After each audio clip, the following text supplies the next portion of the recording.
আমায় ক্ষমা করো কাকতাড়ুয়াদের, আমি তোমায় প্রথমে বিশ্বাস করিনি।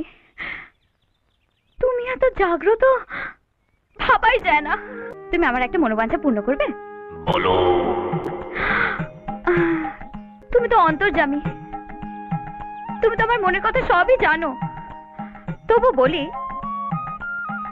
আমার অরুণকে ভীষণ ভালো লাগে। মানে মানে বলতে পারো আমি ওকে ভালোবেসে ফেলেছি। খুব ভালো। কিন্তু ও একটা বোকারাম, বুদ্ধু। ও আমার মনের কথা কিছুই বোঝে না।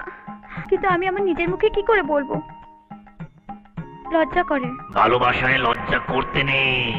তবে আমি যতদূর জানি অরুণও তোমাকে খুব ভালোবাসে।